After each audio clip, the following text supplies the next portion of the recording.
Nous allons partager une pensée. Au fait, je vais faire un rappel pour ceux-là qui m'ont suivi le dimanche à l'église et une courte exhortation pour ceux-là qui ne m'ont pas suivi, qui vont me suivre aujourd'hui.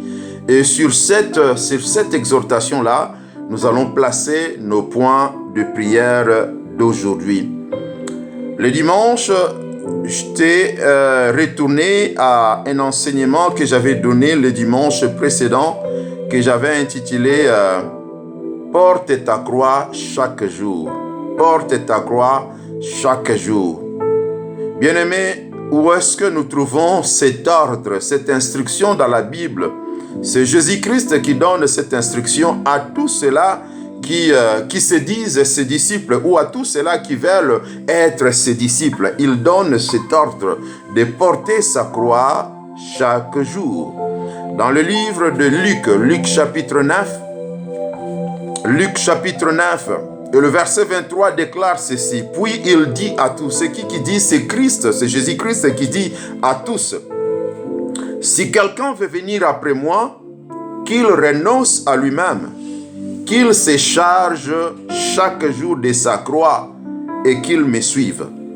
Nous avions tiré notre pensée, ou nous avions placé notre pensée sur cette vérité que le Seigneur Jésus-Christ nous révèle dans ce verset. Il nous donne 3 éléments. Le premier élément, que la personne doit renoncer à elle-même. Deuxième élément, la personne doit se charger de sa croix. Et troisième élément, la personne qui veut suivre Jésus doit réellement le suivre.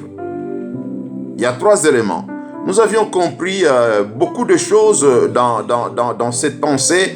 Et le dimanche, j'avais rajouté un autre élément sur cette pensée principale. Un autre élément où j'avais dit, porter sa croix, c'est aussi se débarrasser de tout ce qui nous fait pécher. En d'autres termes, porter sa croix, c'est se débarrasser aussi de tout ce qui nous pousse dans la rébellion, de tout ce qui nous met en contradiction ou en opposition avec le Seigneur Jésus-Christ.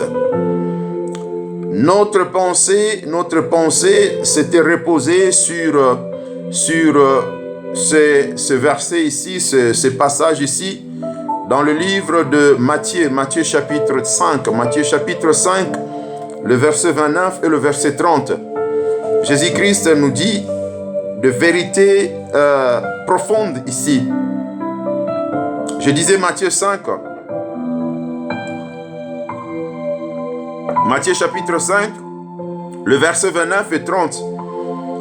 Jésus-Christ parlant, il dit, « Si ton œil droit est pour toi une occasion de chute, arrache-le et jette-le loin de toi, car il est avantageux pour toi qu'un seul de tes membres périsse et que ton corps entier ne soit pas jeté dans la géhenne. » Le verset 30 déclare, « Et si ta main droite est pour toi une occasion de chute, coupe-la et jette-la loin de toi, car il est avantageux pour toi qu'un seul de tes membres périsse et que ton corps entier n'aille pas dans la géhenne. » Jésus-Christ parle de l'œil et il parle de la main. Il dit, si ton œil te fait pécher, parce que lui dit, est une occasion de chute. En d'autres termes, une bonne compréhension, c'est que si ton œil te fait pécher, arrache-les, jette-les loin de toi. C'est mieux pour toi d'entrer dans le royaume avec un seul œil que d'être perdu, que d'être jeté en enfer avec 2 yeux. Et il dit aussi, si ta main droite te fait pécher, te cause le péché, te cause la contradiction avec le Seigneur, il est mieux de la couper et la jeter loin, au lieu d'être péri avec les 2 membres. C'est mieux d'entrer dans le royaume avec une seule main. C'est mieux comme ça. La même pensée quand Marc le dit, dans Marc 9, 43-48, C'est vrai, il répète comme Jésus avait parlé de l'œil, il répète comme Jésus avait parlé de la main. Marc ajoute aussi le pied, il parle aussi du pied, il dit, si ton pied, dans le verset 45, si ton pied est pour toi une occasion de chute, coupe-le, mieux vaut pour toi entrer boité dans la vie que d'avoir le deux pieds et d'être jeté dans la géhenne, en d'autres termes, en enfer. Bien-aimés, vous voyez, ici, ce n'est pas à propos de l'œil physique, ce n'est pas à propos de la main physique, ce n'est pas à propos du pied physique, mais Jésus-Christ, symboliquement, il a parlé des choses qui peuvent nous faire pécher. Il a parlé des choses qui peuvent nous faire pécher. Bien-aimés, il y a des choses qui peuvent nous faire pécher. Il y a des choses qui peuvent nous amener en contradiction avec le Seigneur. Il y a des choses qui peuvent nous amener dans la rébellion avec le Seigneur. Il y a des choses qui peuvent nous causer de désobéir le Seigneur. Et ce sont ces choses-là de quelles nous devons nous débarrasser, de quelles nous devons nous séparer. Ces choses-là peuvent être des pensées qui n'honorent pas Dieu, des pensées qui ne donnent pas gloire à Dieu, qui ne sont pas agréables, des pensées bizarres, des pensées contraires à la parole de Dieu. Bien-aimés, si vous êtes conscient que les pensées que vous entretenez ne sont pas de bonnes pensées, ce sont plutôt des pensées qui vous amènent au péché. Bien-aimés, il faut arrêter avec ces pensées-là, il faut s'en débarrasser. C'est ça la parole du Seigneur, c'est ça l'instruction du Seigneur. Les choses qui peuvent nous amener dans le péché sont d'une nature ou d'une autre. Les raisonnements peuvent nous amener dans le péché. Les jugements que nous avons des autres, par exemple. Bien-aimés, vous savez, avant de verbaliser les choses, avant de parler des choses, avant même de manifester des attitudes, nous processons les choses, nous analysons les choses dans notre intérieur. Nous avons des jugements. Si nos jugements vis-à-vis des autres ne sont pas bons, notre attitude sera mauvaise, nos paroles seront méchantes, bien-aimés. Ainsi, si nos jugements ne sont pas agréables, si nos jugements ne vont pas la main dans la main avec la parole de Dieu, nous devons nous débarrasser de ces jugements-là. Nous devons nous débarrasser des attitudes méchantes. Nous devons nous débarrasser des paroles choquantes. Bien-aimés, il y a des gens dans la vie, quand ils vous parlent, c'est comme si on vous coupait la chair. C'est comme si on vous coupait dans le cœur. Parce que les paroles peuvent tuer, les paroles peuvent détruire. L'apôtre Jacques nous parle de la langue. Il dit la langue est un petit membre dans le corps, mais il peut enflammer toute une forêt. La langue peut détruire toute une ville, bien-aimé. C'est pourquoi quand nous sommes conscients des paroles que nous prononçons, bien-aimé, qu'elles ne sont pas bonnes, nous devons arrêter avec ces paroles-là. C'est l'instruction du Seigneur. Nous devons nous débarrasser de ces paroles méchantes, de ces paroles mauvaises. Bien-aimé, il y a des pratiques aussi qui peuvent nous mettre en contradiction avec le Seigneur. Il y a des pratiques qui n'honorent pas le Seigneur. Il y a des pratiques bizarres. Il y a des pratiques de féticheurs, par exemple. Il y a des pratiques de méchants, des jaloux, des haineux. Les gens qui n'aiment pas les autres, qui se donnent dans des pratiques bizarres, bien-aimés. Il y a des pratiques occultes qui sont contraires à l'amour, qui sont contraires à la vérité. Bien-aimés, nous devons nous séparer de toutes ces choses-là. Quand nous sommes conscients que les pratiques que nous observons ne sont pas agréables, ne sont pas correctes, ne vont pas la main dans la main avec la parole de Dieu, Jésus-Christ dit, nous devons nous séparer de toutes ces choses-là. Nous devons nous séparer de ces pratiques-là. Mais il y a des comportements bizarres. Il y a des comportements bizarres. Il y a des comportements qui dérangent. On est enfant de Dieu, mais on n'a pas encore arrivé à changer notre comportement. Bien-aimés, nous devons être prudents, nous devons être conscients de notre comportement. Quel est notre comportement? Comment nous nous comportons vis-à-vis des autres? Bien-aimés, notre comportement parle plus que nos paroles. Ce que nous faisons parle plus que ce que nous disons. Ainsi, nous devons être conscients de notre comportement, comment nous nous comportons. Et si le comportement n'est pas agréable, ne va pas la main dans la main avec la parole du Seigneur, nous devons nous séparer, nous devons arracher ce comportement-là, nous devons couper ce comportement-là et les jeter loin. Alléluia, alléluia, alléluia. Bien-aimés, nous devons même nous séparer de personnes qui nous amènent dans le péché. Nous devons nous séparer de ces personnes-là. Les personnes qui, quand on est ensemble, ils nous influencent dans le mal, ils nous influencent dans les mauvaises choses. Bien-aimés, mieux vaut rester sans amis qu'avoir des amis qui nous induisent en erreur, qui nous influencent dans le mal, qui nous amènent dans la contradiction avec le Seigneur. Nous devons nous séparer de ces personnes-là. Bien-aimés, s'il y a possibilité pour nous de les aider à changer, faisons-les. Parce que nous sommes supposés être le sel et la lumière du monde. Nous sommes supposés être le sel de la terre. Donner le goût, donner la joie. Et la lumière du monde, montre les chemins. Là où il y a les ténèbres, nous, enfants de Dieu, quand nous sommes vrais enfants de Dieu, nous devons refléter Christ. En reflétant Christ, nous donnons la lumière là où nous sommes. Si nous pouvons le faire, faisons-le, bien-aimés. Influençons positivement ceux-là qui sont autour de nous. Mais si nous avons essayé et que ça ne marche pas et que nous sommes convaincus que ce n'est plus un bon terrain pour nous, ce n'est plus de bonnes relations, bien-aimés, coupons ces relations-là. Car la Bible dit, l'apôtre Paul dit, les mauvaises compagnies corrompent le mœurs. Les mauvaises compagnies corrompent, bien-aimés. On peut être bon aujourd'hui, mais à cause de mauvais amis, demain, on est mis dans le même sac. Parce que nous avons appris leurs mauvaises habitudes, leurs mauvais comportements. Nous avions copié leurs pratiques. Bien-aimés, nous devons être prudents. Nous devons être prudents. Oui, j'ouvre une parenthèse. Je l'ai fait à l'église. J'ai dit que quand je parle de séparation, je ne parle pas de mariage. Moi, je ne suis pas pour le divorce. Je ne vais pas séparer les mariés. Quand on est marié, on doit rester unis, on doit rester ensemble. S'il y a des problèmes, on doit se battre pour que ce problème soit résolu. Même si le mari n'est pas bon, il est méchant, il est mauvais, la femme doit intercéder, la femme doit se battre pour la transformation de son mari. Et Dieu est capable de le faire. Oui, Dieu le fera.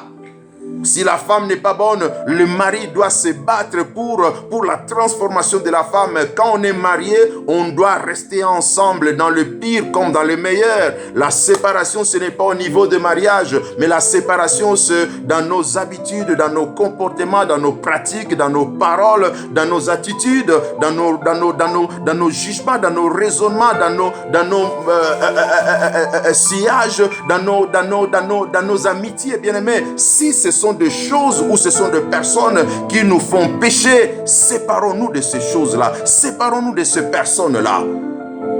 Mieux vaut entrer dans le Seigneur ou dans le royaume sans amis qu'avoir plein d'amis et on va tout droit en enfer. Jésus-Christ un jour dira, à quoi bon de gagner le monde, de perdre son âme? Bien-aimé, ça serait malheureux qu'on ait gagné tout ce que nous pouvons gagner dans le monde, qu'on ait gagné de l'argent, qu'on ait gagné de la gloire du monde, qu'on ait gagné des amis, mais avoir perdu son âme, ça serait inutile. Ça serait du gâchis. Bien-aimés, soyons prudents, soyons prudents, soyons prudents, soyons prudents. Ne perdons pas le salut à cause des amis, à cause de choses que nous trouvons importantes, peut-être des choses qui nous procurent l'argent, des choses qui nous donnent des opportunités ou des occasions pour grandir dans la vie matérielle. Bien-aimé, l'argent, ce n'est pas tout ce qu'il y a. Les matériels, les grosses voitures, les grosses maisons, ce n'est pas tout ce qu'il y a. La première des choses à soigner, c'est son âme, c'est son cœur. On peut soigner le corps, bien-aimé, mais si le cœur n'est pas bon, c'est perdu, c'est inutile. On serait comme des tombeaux blanchis. En dehors, on est propre, mais à l'intérieur, c'est la mort. Bien-aimé, ça ne sert à rien. Ça ne sert à rien. L'apôtre Paul nous donne un exemple merveilleux. L'apôtre Paul nous donne un exemple merveilleux. Rapidement, je vais lire pour que nous voyons l'exemple de l'apôtre Paul dans le livre de Philippiens chapitre 3. Philippiens chapitre 3, je commence au verset 5e jusqu'au verset 8e. L'apôtre Paul dit ceci: « Moi, circoncis le 8e jour, de la race d'Israël, de la tribu de Benjamin, hébreu, né d'hébreu, quant à la loi, pharisien, quant aux zèles, persécuteurs de l'Église. » Bien-aimé, l'apôtre Paul, avant de se transformer, avant de se donner à Jésus, il a persécuté l'Église. Mais pourquoi avait-il persécuté l'Église? Parce qu'il se considérait être mieux que le chrétien. À cause de ce qu'il mentionne ici, à cause de ce il dit ici, je répète le verset 5, « Moi, circoncis le 8e jour, de la race d'Israël, de la tribu de Benjamin, hébreu, né d'hébreu, quant à la loi, pharisien, quant aux zèles, persécuteurs de l'Église, irréprochable à l'égard de la justice de la loi. » Bien-aimé, l'apôtre Paul énumère toutes ces qualités, mais ces qualités l'ont amené dans l'opposition avec le Seigneur. Toutes ces qualités, toutes ces choses qu'il considérait comme de la valeur, l'ont amené dans la rébellion, dans l'opposition contre le Seigneur, au point de persécuter l'Église du Seigneur. Mais quand il a pris conscience, écoutez ce qu'il dit, au verset 7, il dit: « Mais ces choses qui étaient pour moi de gain, je les ai regardées comme une perte. » Quelqu'un a entendu cela? Je répète. « Mais ces choses qui étaient pour moi de gain, je les ai regardées comme une perte à cause de Christ. » Les choses qu'il appréciait, les choses qu'il considérait comme gain, maintenant qu'il a compris, maintenant qu'il est transformé, il les considère comme une perte. Et même je regarde, verset 8, et même je regarde toutes choses comme une perte à cause de l'excellence de la connaissance de Jésus-Christ, mon Seigneur, pour lesquels j'ai renoncé à tout, et je les garde comme de la boue, afin de gagner Christ. Bien-aimé, ces choses qui avaient de la valeur pour l'apôtre Paul, quand il a compris ce qu'il devrait faire, comment il devrait marcher avec le Seigneur, il les a considérées comme une perte. Il les a considérées comme de la boue. Il s'était séparé, il s'était débarrassé de ces choses-là. Bien-aimé, nous devons nous séparer de tout ce qui ne nous amène pas dans la profondeur avec le Seigneur. Nous devons abandonner toutes ces choses qui nous amènent à pécher, qui nous poussent à faire des choses en contradiction avec le Seigneur. Bien-aimé, ces pensées-là, je répète encore, ces pensées-là mauvaises, ce programme-là de la télévision, cette page-là de Facebook peut-être, ces groupes-là de WhatsApp. Bien-aimé, il y a des choses qui se passent qui peuvent nous pousser au péché. Alléluia. Alléluia, la télé, le film, tout ce qu'il y a aujourd'hui, nous avons la tentation dans nos poches. Il suffit d'avoir le téléphone. Aujourd'hui, presque tous les téléphones sont connectés. Quand on a les téléphones, on a l'Internet. Avec l'Internet, bien aimé, on peut aller n'importe où. À partir de sa poche, à partir de son téléphone, on peut entrer n'importe où. Bien aimé, nous devons être prudents. Nous devons être prudents. Nous devons nous séparer des choses qui nous font pécher. Nous devons nous séparer de personnes qui nous amènent dans le péché. Bien-aimé, ce n'est pas tout le monde qui doit être ton ami. Non. Tu n'es pas obligé d'être ami de tout le monde. Nous devons aimer tous, mais nous ne sommes pas appelés à être amis de tous. Nous ne sommes pas appelés à être amis de tous. Les amis se disent des secrets. Les amis se soutiennent dans la profondeur. La personne avec qui tu veux te soutenir dans la profondeur, tu ne connais pas son âme. Si tu les connais, tant mieux. Mais si tu ne connais pas, bien aimé, moi je t'encourage, tu n'es pas obligé d'avoir tout le monde comme ami. Tu n'es pas obligé de partager tes secrets avec tout le monde. Tu n'es pas obligé de donner ton oreille à tout le monde. Non, bien aimé, fais attention. La foi vient de ce qu'on entend. La Bible dit la foi vient de ce qu'on entend. Le doute aussi vient de ce qu'on entend. Le mauvais comportement aussi vient de ce qu'on entend, de ce qu'on voit. Nous devons nous protéger. Nous devons nous protéger. L'apôtre Paul a pu se débarrasser de toutes ces choses parce qu'il avait changé son focus. Son focus n'était plus sur les choses du monde. Son focus n'était plus sur les choses de la terre. Mais son focus avait changé de direction. Son focus était sur les choses d'en haut, sur les choses de Dieu. Bien-aimés, si nous voulons réussir à nous séparer des choses qui peuvent nous amener au péché, nous devons changer notre focus. Parce que la chose sur laquelle nous nous focalisons détermine notre comportement, affecte notre habitude, affecte notre attitude, nos paroles, nos agissements, nos réactions, bien-aimés. Nous devons changer nos focus. Le monde passera et tout ce qui s'y trouve. L'argent, la gloire de ce monde passeront, mais la parole de Dieu restera. Ainsi, nous devons nous focaliser sur la parole de Dieu.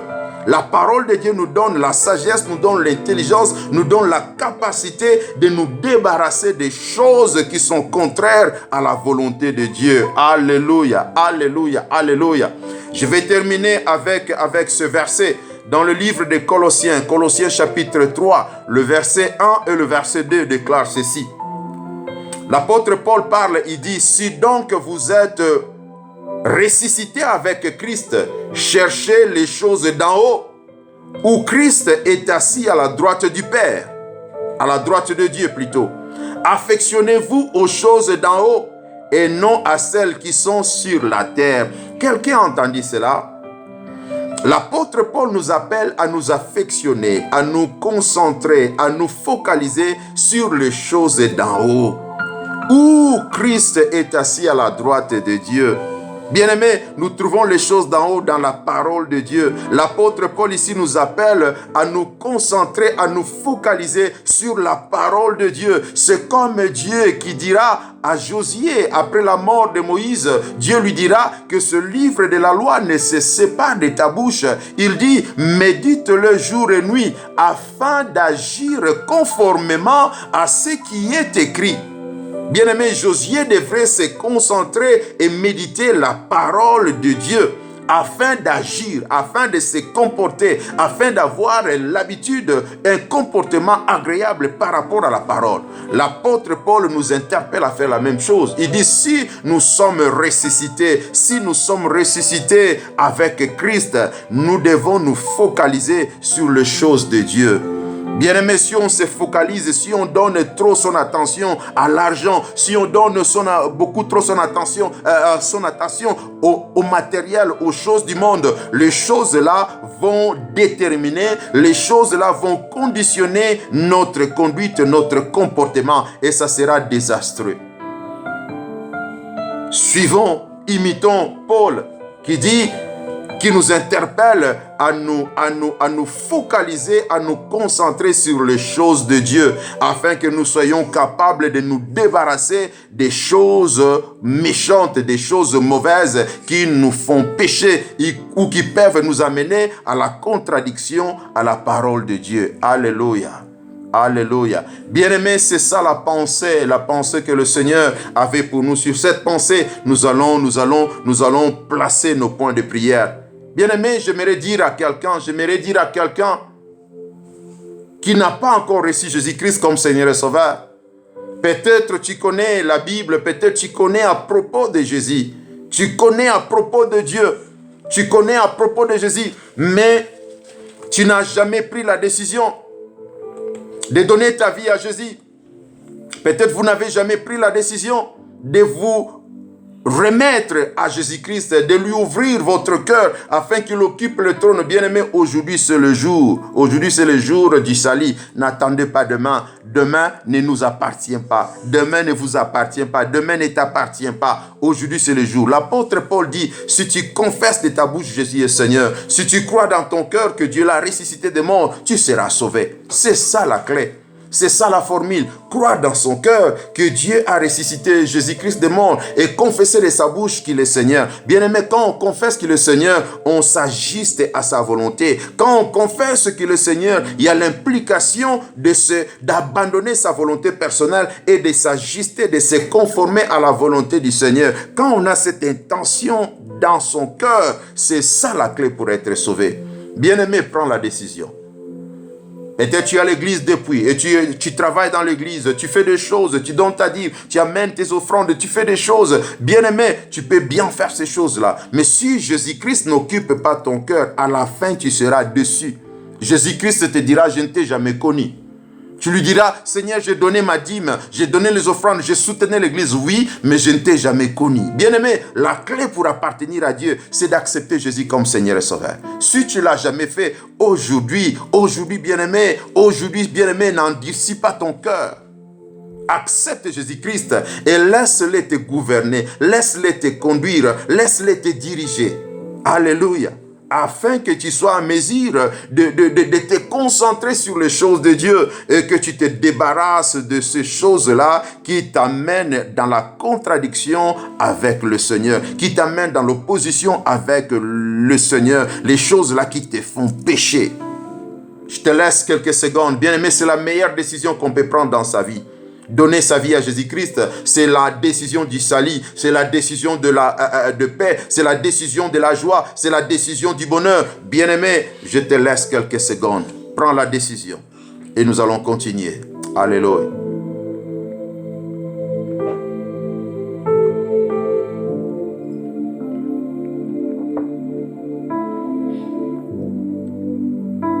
Père éternel, je te prie, Seigneur, afin que tu aides mon frère, tu aides ma sœur d'accepter que Jésus-Christ occupe le trône de son cœur, d'accepter que Jésus-Christ occupe le trône de son cœur au nom de Jésus. Seigneur, ta parole déclare, personne ne peut venir à Jésus si toi tu ne l'attires pas. Personne ne peut venir à Jésus si toi tu ne le convaincs pas. Seigneur, convainc le cœur. Convainc le cœur d'accepter Jésus-Christ comme Seigneur et Sauveur, afin que le salut entre. Que le salut devienne réel dans la vie de mes frères et sœurs qui ne t'ont jamais reçu. Au nom de Jésus. Seigneur, fais le travail, je te prie. Fais le travail. Que mon frère, que ma sœur soient convaincus de te laisser occuper, de laisser à Jésus occuper le trône de son cœur. Au nom de Jésus. Seigneur, attire-les à toi-même. Attire-les à toi-même, afin que le salut soit leur partage. Au nom de Jésus. Au nom de Jésus. Merci car cela est fait. Merci car tu les as amenés à écouter cet appel afin qu'ils reçoivent le salut. Merci car tu n'as pas parlé en vain. Tu as parlé, Seigneur, afin d'amener quelqu'un à la décision du salut. Et tu l'as fait. Je te bénis, Seigneur, au nom de Jésus. Au nom de Jésus. Et tous ensemble, comme un seul homme, nous disons Amen, Amen, Amen, Amen. Bien-aimé, si tu as pris la décision, je te salue, je t'acclame, je t'encourage et je t'embrasse. Tu es enfant de Dieu, tu es mon frère, tu es ma sœur. Que le Seigneur te donne la force de tenir bon, que le Seigneur te donne la sagesse, le courage de résister au diable afin de continuer à suivre sur le pas du Seigneur. Soyez bénis, vous qui avez pris la décision, et soyez encouragés au nom de Jésus. Amen. Amen.